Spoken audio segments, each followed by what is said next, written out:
Hey everyone, Gio here from Fandom United. Let's talk about Matt Reeves as the Batman. There's some information circling the web that deals with both behind the scenes as well as minor spoiler details, stuff you've kind of already seen in the trailer.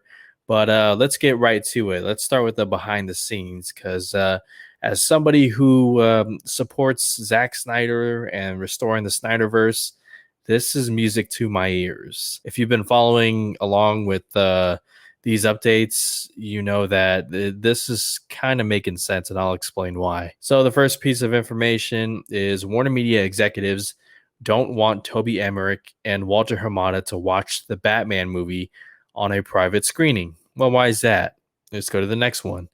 They are unsure about the movie since the beginning because it's too dark. R-rated and has no humor. Does that sound familiar? They greenlit the movie on a less budget, which is $100 to $110 million.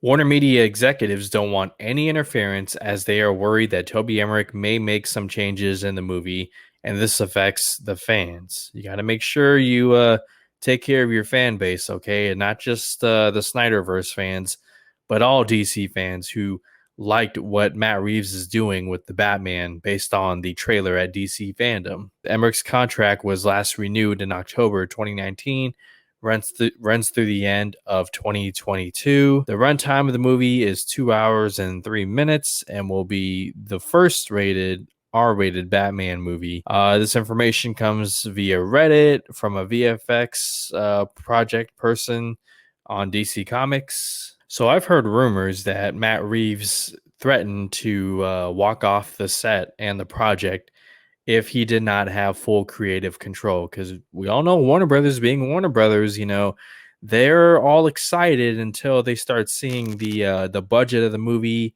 and they're worried about how much it's going to make in theaters, that they end up screwing their own movies and their filmmakers in the process. Toby Emmerich, in particular, is someone that a lot of the fans hope leaves the company, especially with a merger happening between Discovery Plus and Warner Media. Bring in some new, fresh blood, some fresh faces, some fresh minds, and Toby Emmerich is part of that old regime of Warner Brothers that, for whatever reason, thought removing 30 minutes from Batman v Superman was a great idea.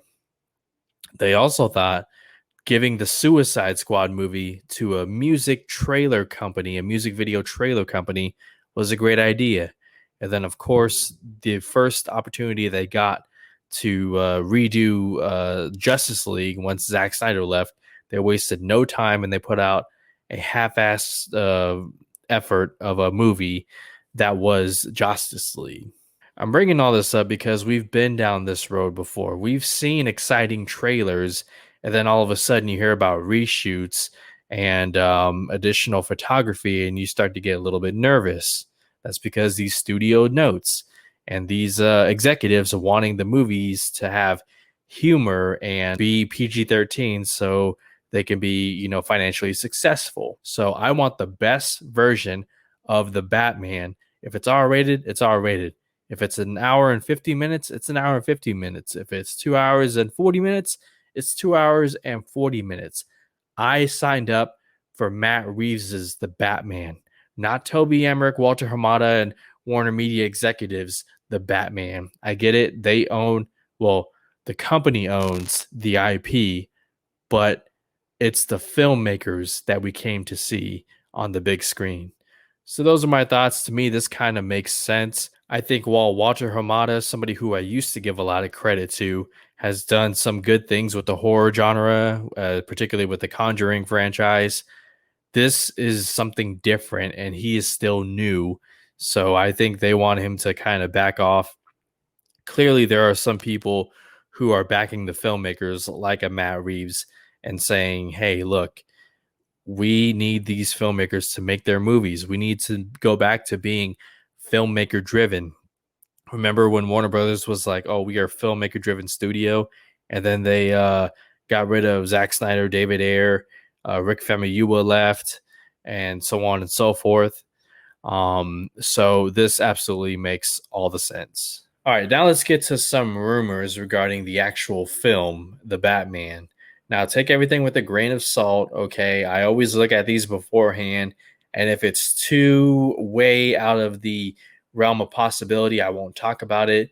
But we've gotten a trailer so far for The Batman, and some of these things make sense when you break it down. So let's start with the first one. Batman does not kill, but he is very tempted. This will be a major part of his arc and struggle. And again, we kind of see that in the trailer when he's beating that one criminal, I don't know, henchman, whatever you want to call him.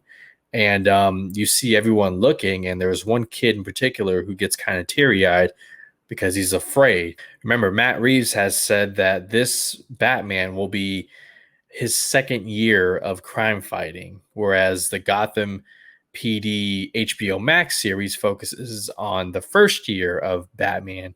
So he's still learning his ways. He's still fresh, and I'm excited to see Robert Pattinson show that sort of emotional conflict of wanting to uh, be vengeance and have justice, but not take it to the extreme. For me, that's pretty exciting. The next bit of information involves the Batcave, which is an abandoned subway station, a Wayne Enterprise project that was discontinued. There's underground tunnels that are all connected and lead back to the Batcave.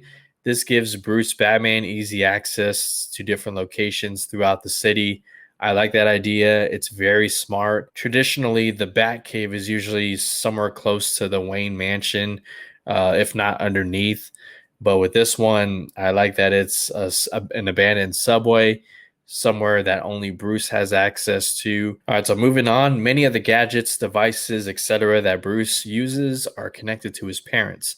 For example, the car that he transforms into the Batmobile was his father's favorite car and was also the one driven to the theater the night the parents were murdered. This one I'm a fan of, and I'm a fan of it because it's subtle reminders for Bruce Wayne of why he's doing this. His traumatic experience of seeing his parents die and being a symbol for the city of Gotham.